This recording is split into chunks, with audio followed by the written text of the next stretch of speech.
দেশ নেত্রী খালেদা জিয়া ইয়া আল্লাহ খুব প্রিয় মানুষ ছিলেন, আল্লাহ ভালো মানুষ ছিলেন। আল্লাহ আমরা সবাই সাক্ষী দিলাম, আল্লাহ তুমি কবুল আর মঞ্জুর করো। ইয়া আল্লাহ মানুষ হিসাবে আল্লাহ ভুল হইতে পারে আল্লাহ। ইয়া আল্লাহ আমরা সবাই তোমার কাছে মাফ চাই। ইয়া আল্লাহ ওনার আবাদ হিসাবে, আল্লাহ ওনার আত্মীয় হিসাবে, ইয়া আল্লাহ ওনার দল করেন সবাই, ইয়া আল্লাহ এই হিসাবে হাত তুলছেন, আল্লাহ তুমি তাকে মাফ করে দাও। ইয়া আল্লাহ আরো যারা আছেন মুর্দে গানে গেছেন, আল্লাহ পরবাসিন্দা গেছেন, সবাই আল্লাহ তুমি মাফ করে দাও। ইয়া আল্লাহ আমাদের মধ্যে উপস্থিত আছেন, ইয়া আল্লাহ এমপি হিসাবে আল্লাহ তুমি কবুল আর মঞ্জুর করো। ইয়া আল্লাহ দেশকে আল্লাহ আল্লাহ ইনসাফ কায়েম করার তৌফিক দান করো।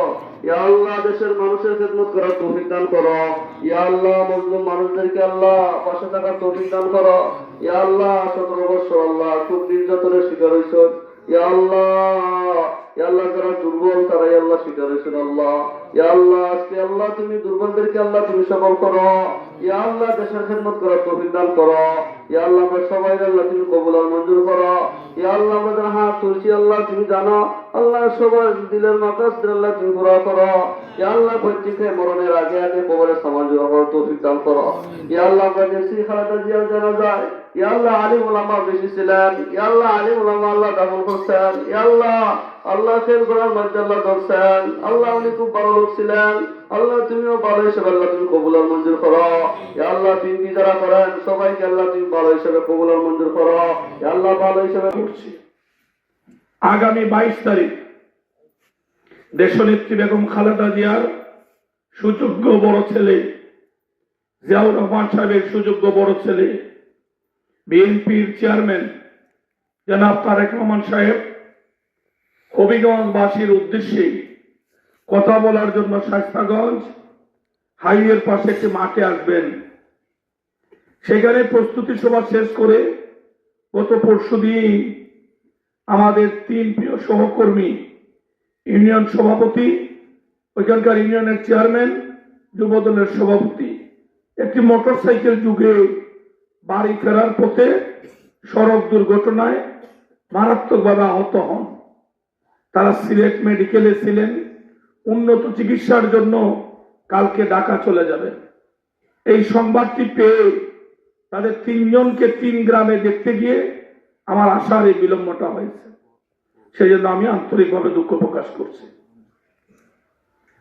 জন্মিলে মরিতে হবে, জন্মের সঙ্গে মৃত্যু অবধারিত। খালেদা যে আমাদের মধ্যে নেই, এই কথাটি যেমন সত্য, আবার এই বাস্তবতা মেনে নেওয়াটাও আমাদের জন্য অনেক ভারী, অনেক কষ্টের। এখানে অনেক মায়েরা আছেন, নিজের সন্তানকে নিজে কষ্ট স্বীকার করে সন্তানের লালন পালন, ভরণ পোষণ, বাচ্চাকে লুক আফটার করা সবকিছু মায়ের দায়িত্ব।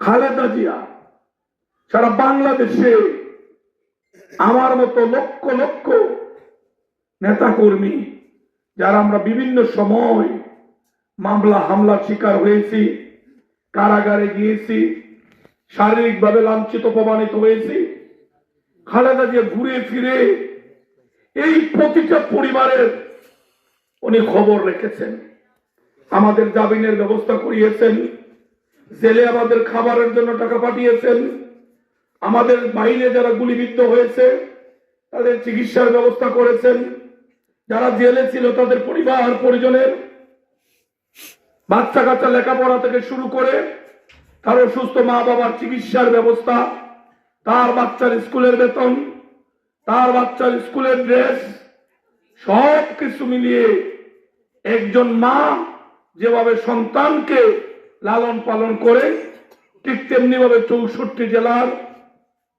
সবকটা উপজেলা ইউনিয়নে যেখানে বিএনপি লোকজন ক্ষতিগ্রস্ত হয়েছে, খালেদা যে মা হিসাবে সেখানে ছায়ার মতো হাজির হয়েছে।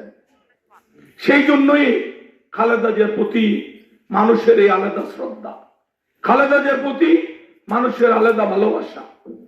শেষ ভালো যার, সব ভালো তার। এখানে অনেক অনেক শিক্ষিত মানুষ, এই গ্রামে এই এলাকায় অনেক শিক্ষিত মানুষের বসবাস, স্কুলে কলেজে বিশ্ববিদ্যালয়ে লেখাপড়া করা মানুষ, অসংখ্য মানুষ মাইকে আমার কথা শুনছেন। পৃথিবীর ইতিহাসে যত রাষ্ট্রনায়ক, যত রাজনৈতিক দলের নেতা, যত ধর্মীয় নেতা গত 30শে ডিসেম্বরের আগে শাহাদাত বরণ করেছেন, মৃত্যুবরণ করেছেন, তাদের জানাজা যার যার দেশে হয়েছে।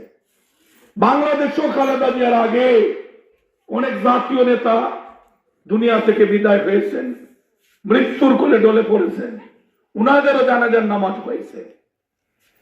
ব্যতিক্রম খালেদা জিয়ার জানাজার নামাজ।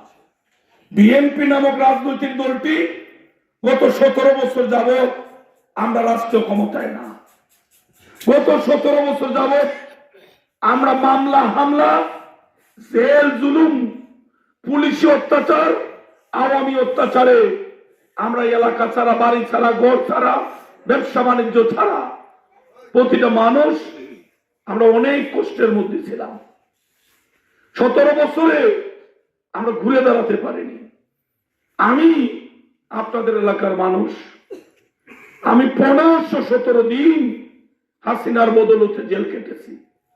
হাসিনার জেলে ঈদের দিন যুবলীগের কর্মীকে দিয়ে আমার পিঠে ছুরি বসিয়ে দিয়েছিল। আল্লাহ আমাকে হেফাজত করছেন। ঠিক সেই অবস্থাটা সারা বাংলাদেশে এই সময় খালেদা জিয়া আমাদেরকে ছেড়ে চলে গেলেন। অথচ খালেদা জিয়ার সংগঠন থেকে আমরা রাষ্ট্রের কাছে বাড়তি কোনো দাবি উত্থাপন করিনি। খালেদা জিয়ার মৃত্যুর পর স্বতঃস্ফূর্তভাবে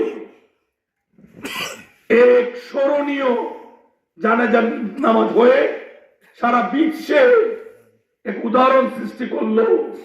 হাজার হাজার না, লক্ষ লক্ষ না, এটা কোটির কোটায় গিয়ে পরিপূর্ণতা দিল। শেষ ভালো যার, সব ভালো তার। খালেদা জিয়া ছিলেন সেই নেত্রী, নিজে কষ্ট করেছেন। অনেকে টেলিভিশনে পালিয়ে যাওয়া হাসিনার বক্তব্য শুনেছেন, খালেদা জিয়ার বক্তব্য মাঝে মধ্যে শুনেছেন হয়তোবা। খালেদা জিয়ার জবান দিয়ে কোনোদিন ওনার প্রতিপক্ষকে উনি কষ্ট দেওয়ার চেষ্টা করেননি। অন্য কোন দলের নেতা, অন্য কোন ধর্মের নেতাকে কোনোদিন উনি সীমা অতিক্রম করে বাক্য মানে ওনাকে জর্জরিত করেননি। অথচ তার বিপরীত চিত্র ছিল আওয়ামী লীগ এবং হাসিনার মধ্যে। কোথায় কোথায় তারা বেগম খালেদা জিয়াকে গালি দিতেন, কোথায় কোথায় তারা বিএনপির নেতাদেরকে গালি দিতেন। আর হবিগঞ্জেতে একজন ছিলেন যিনি জনরুষের বয়ে, ওনার মিসেসের একটা বড় সড়ো বুরকা ছিল। শেষ পর্যন্ত ওনার আশ্রয় ওনার মিসেসের বুরকা। বুরকা ছাড়া অক্ষত অবস্থায় উনি বাসা থেকে বেরোতে পারতেন না। এটা হচ্ছে ওনার প্রাপ্য। সেই জন্য আল্লাহ ওনাকে ওনার মিসেসের বুরকাকে আল্লাহ উপহার হিসাবে দিয়েছেন। এমনটা যেন কোন রাজনীতিবিদের না হয়। রাজনীতি হবে মানুষের জন্য। রাজনীতি যদি মানুষের জন্য হয় তাহলে বুরকার প্রয়োজন হবে কেন?